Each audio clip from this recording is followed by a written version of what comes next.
Kompany can, by winning his next 2 games, he can have the best points tally of a Bayern Munich team in the league since 2020. That's important to remember. They've been top of the league since the third match day. They have a 61 goal difference. They have 93 goals scored. It's a tough job to be a coach there. And I think that is the most impressive thing of Vincent Kompany, is that he has kept his calm. There's never been any crisis in terms of the sport department. They have somehow managed to keep the team together, which was not the case under Tuchel, which was not the case last season.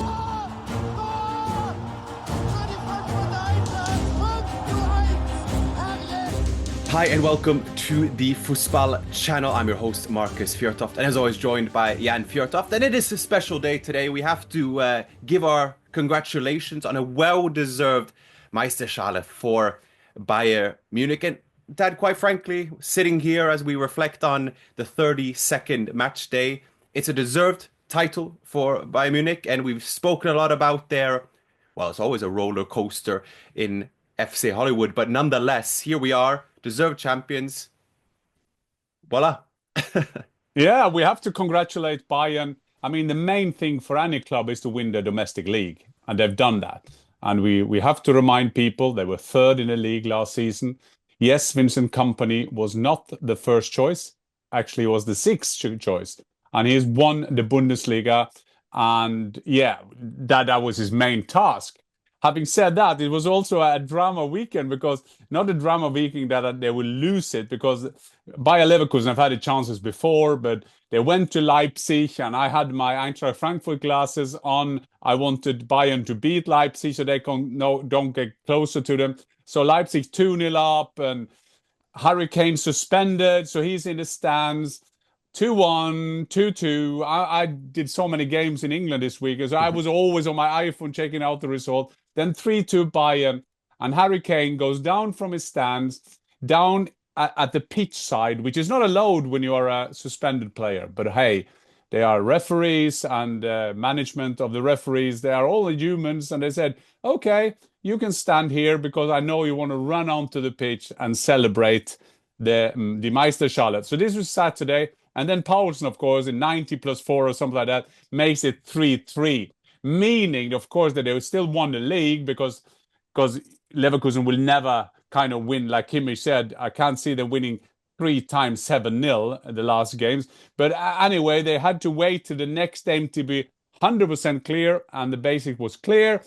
Leverkusen had to win in Freiburg. Again, I had my Eintracht glasses on. I wanted for Leverkusen to win. So Freiburg not coming closer. So 2-0 up. The Bayern Munich team, they are in a restaurant in Munich watching the game. And then at the end of the day, 2-2. Bayern and Meister. They call it, the Germans have always so funny name for it. They call it the Sofa Meister. So sitting in the sofa can be the champions. But take nothing away from it. Very deserved.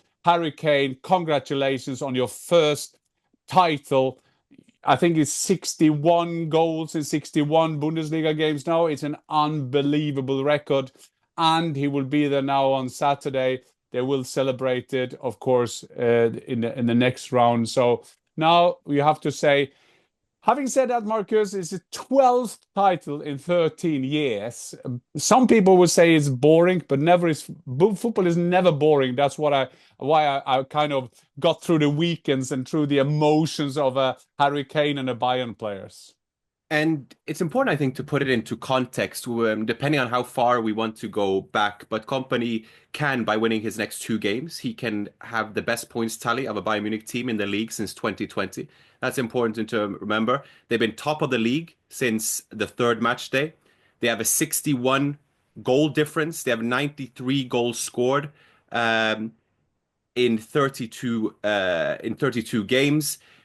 And so, when we reflect on the season overall as well, you mentioned it briefly, Dad. The main objective was to win the Bundesliga. Last season, what was a catastrophe. Third in the league, behind Stuttgart as runners-up even, and Bayer Leverkusen with their historic season. That was the main objective. Kompany does come in, and it doesn't feel too long ago where we were discussing Bayern, and they started so... It was just fireworks. It was very expansive, a super high line, a lot of goals scored. And that's kind of the start we had to Bayern's season. Then the Barcelona game came in the end of October when they got exposed. The line was high. We see how good Barcelona is now, but nonetheless, it was a waking call. Kompany seemed to have adjusted a bit in terms of how they approached it, and then in the league, been solid. There's never been a question, and then there's been the upsets, the cup upset, the Champions League in which they went out. So I guess in terms of reflecting overall on this season, now that they go into the last two games and then the Club World Cup, is it a season in which we sort of could have expected from Bayern under Kompany? Well, yes, but it's not an easy answer to that, because to be a coach of Bayern Munich, that is a roller coaster. That is one of the toughest jobs. People underestimate that because you think they are so sovereign, so they are so prime. They are the best team in Germany by winning the Meisterschale all the time. They're winning the doubles, but it's a tough job to be a coach there. And I think that is the most impressive thing of Vincent Kompany, Vincent, or whatever they call him in Germany. Vincent Kompany is that he has kept his calm. There's never been any crisis in terms of the sport department. They have somehow managed to keep the team together, which was not the case under Tuchel, which was not the case last season. So that he has managed to pull that back. Having said that, I mean, when we do the analysis of the whole season that we will do at the end of the campaign, there were a Feyenoord game, there were the Barcelona game, they were knocked out of the Champions League. Although they played a good game in Milano, and everybody's speaking that Inter can go all the way, and we saw that play 3-3 away at Barcelona. As we are recording this, we don't know about the second leg. So I think Kompany has showed himself as a great leader. I have to say that. Because to keep your calm, that is this is, if you compare this with a CEO, Marcus, a CEO of a big business company that sometimes 4 times a year gotta present his quarter result.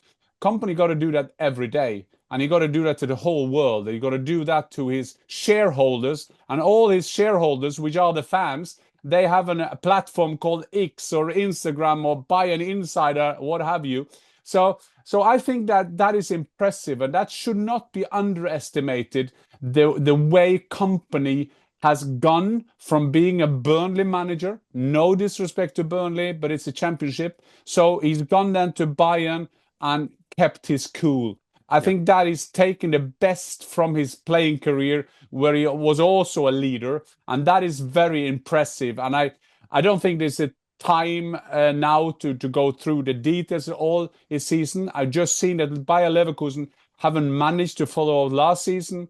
There were times during the season where they had a set ball, but they never had a match ball. There were rounds when Bayern had a draw at home or even lost the game, but Leverkusen couldn't take advantage of that. So they were never threatened, but that has nothing to do with Bayern, because Bayern just had to do what Bayern had to do. So Bayer Leverkusen will be disappointed with this season because they were the reigning champion, and they didn't manage this season to have the same energy, the same determination that they had last season, where they kind of changed games in the last minutes, in injury time and all that kind of thing. But well done, Bayern. Very, very respectful what you did this season in the Bundesliga.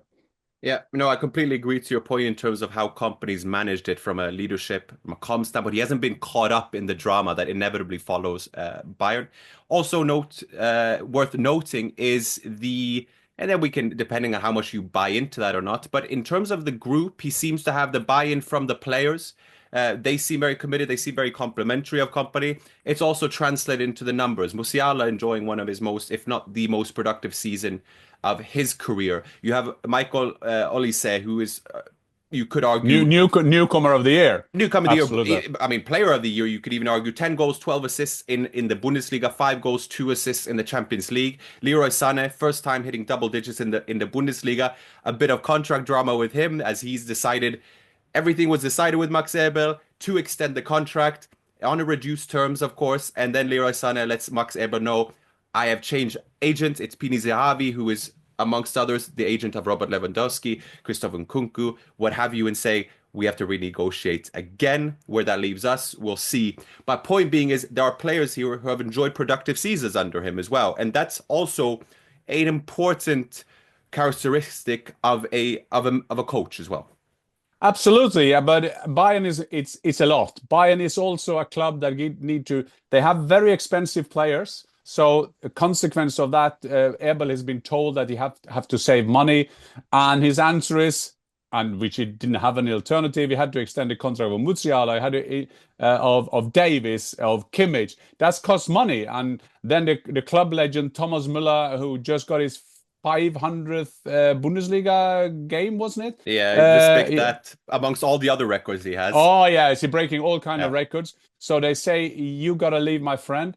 And then we'll see what the season will bring. What's interesting, and we will follow this, of course, in future episodes, is what will happen with Florian Wirtz. Because that is one story, that what did you learn from this season? And that's why I just mentioned it here. Because you have no money, or you have less money. Sorry, I rephrase. You have less money that Bayern used to have. You have defensive problems. You concede too many easy goals. What do you do? Well, you get Florian Wirtz, who will cost, I guess the package will be around 200 million plus minus, 200 million euro.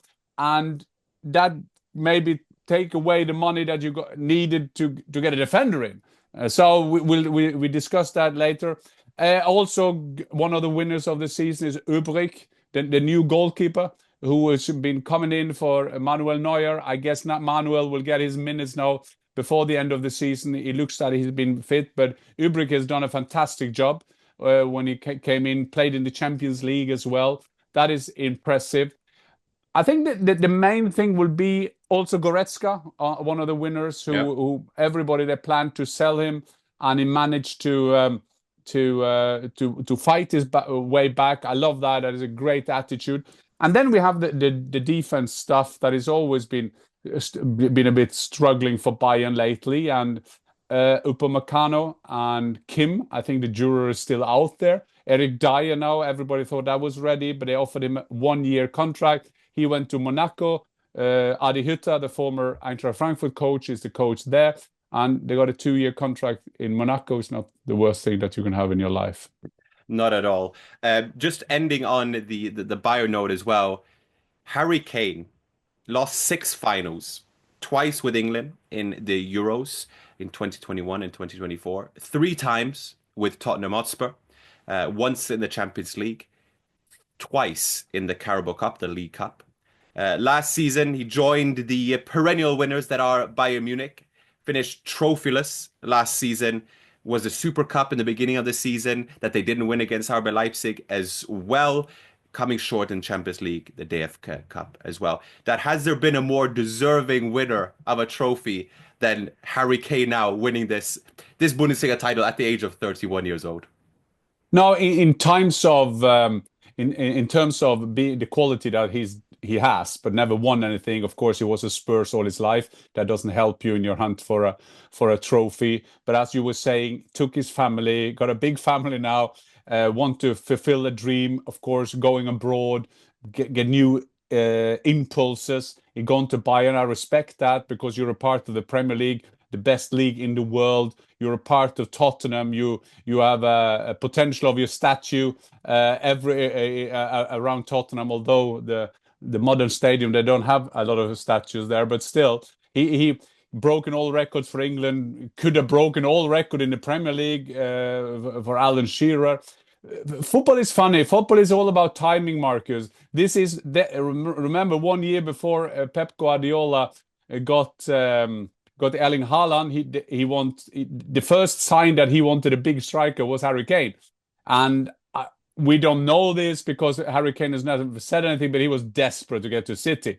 And you understand that, because he would have done great. He would have scored a lot of goals for them. He would have won trophies.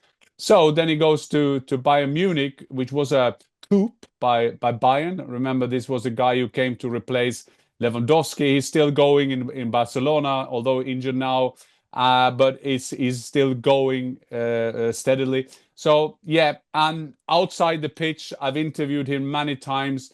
Polite, always there to make your interviews, do the statements, even if Tottenham was struggling. So, congratulations, Harry Kane. Very much deserved. I listened to a podcast. I can't remember who said it on a podcast earlier today. And And the guy said there, because I thought that was a great quote, he said, despite celebrating his championship like my dad would have done, because he had a selfie video and singing "We Are the Champions," and I could have done that. So I so relate to that. It's all kicking off. It was that podcast who had it. I think that was a great quote, but. Well, I feel for them. You saw Eric Dyer, Harry Kane hugging each other at the restaurant. Great photos, and congratulations to both of them.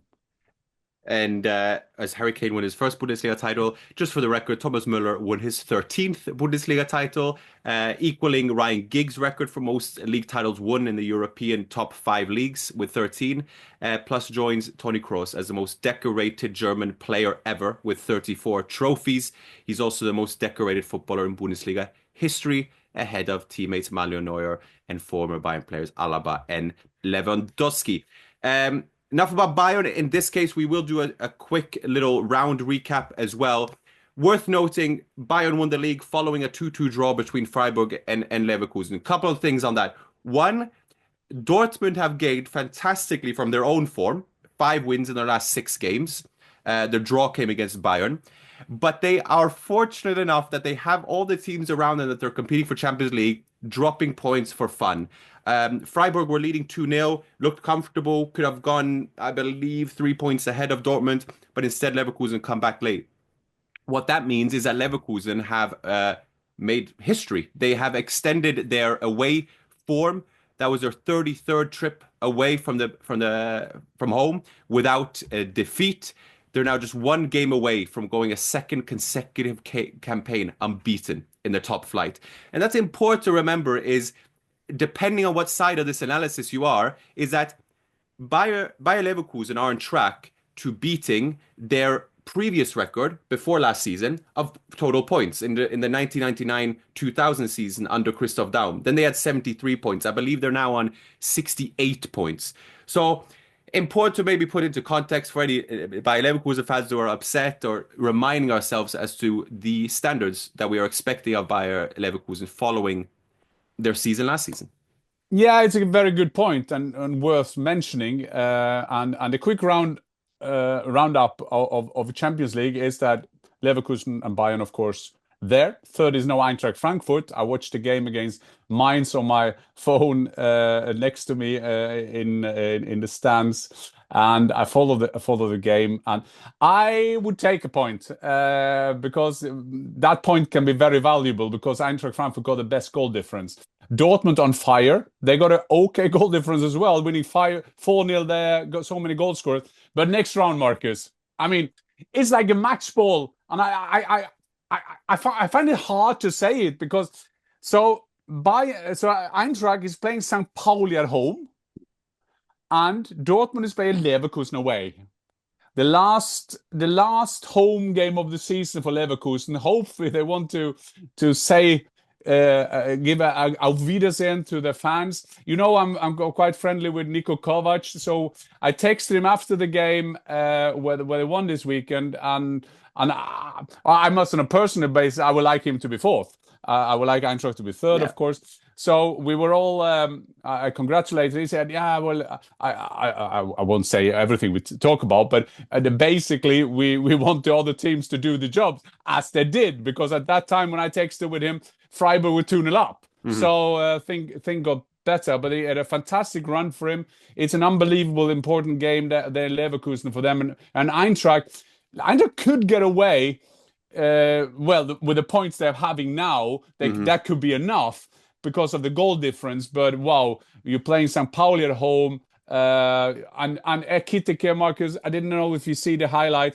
He went 1-against-1 on the goalkeeper, and he chipped the goalkeeper and just outside. That was 5 minutes before the end. Having said that, at the end, Mainz had a quite good chance as well, which could made it 2-1, and that could be deadly in the hunt for the Champions League. I try to be optimistic, but I will have a terrible week. I'll be nervous for that game because of St. Pauli at home. St. Pauli know what to do. Eintracht know what to do. You will follow the other games and all that kind of thing. So, wow, that's gonna be nerve-wracking. I think 2 points. I think Eintracht need to secure them definitely, of Champions League spots. Definitely, yeah. But they play Freiburg away, last game of the season as well, so it will be tough. Yeah, it's a final. Yeah, it's exactly. But Dortmund on fire. And hopefully not the final, Marcus. Hopefully not the final. Of course. But alas, we have Dortmund, Guirassy 2 goals, Adeyemi 2 goals, on fire. Gladbach Hoffenheim 4-4, fantastic game. Hoffenheim can still be caught up in that relegation playoff, but it will take a lot. What worth noting in terms of the bottom of the table is Holstein Kiel won 3-1 against Augsburg. Remember, Augsburg hardly conceded goals this last half of the season.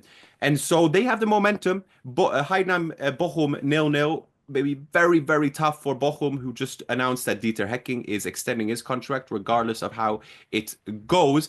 Dad, also worth noting, before we go into the Zweite Bundesliga, just a little recap, because there's always the soap opera scenes from there, is that following Wolfsburg's 4-0 loss, Wolfsburg fired Ralf Hasenhuttl, which is a funny little circle of life considering that he took over from Niko Kovac, but has not been good enough from them. They lost 6 of their past 8 games and just won twice since January, and sit 12th of the table. Under 19s coach Daniel Bauer will take over. But Dad, quickly, Zweite Bundesliga. Hit me. That's my special kind of thing in the episode is to follow the Zweite Bundesliga in the Rubrik.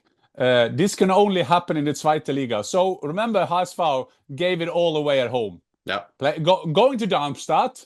So that could be a tricky place to go. No, of course not. Winning, what is it, 4-1 at the end? 4-0, I think, yeah. 4-0, yeah, whatever. And also funny to see if you have the results ahead of you, Marcus. I can't remember everything. But Magdeburg, who is in the top, playing at home, a game they were supposed to win. Who was it against? Against Preußen Münster, who, by the way, Münster. We had one of the owners on our podcast. We have to know. I recommend that episode. Very insight to the CEO or one of the investors of Preußen Münster. Lost 5-0. Can only happen in Zweite Liga. So Köln. What about Köln? They've been flying. They've been top of the league. No. Only 1-1 at home against, Marcus. Help me. It was Jan Regensburg, I believe. Jan Regensburg. 1-1. So what do Köln do?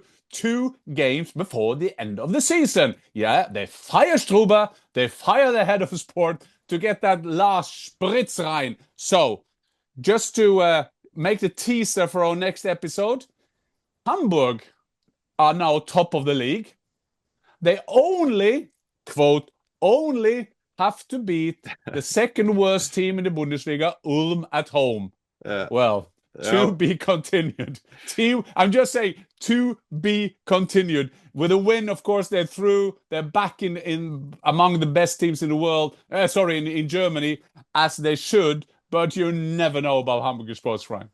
You never know. They are so close to getting back into the Bundesliga. But we'll see. Next weekend, join us for another recap. Dad, you and I are about to record a very interesting episode as well that will soon come out after this, so stay tuned for that episode that follows. But for now, Dad, auf Wiedersehen. Auf Wiedersehen.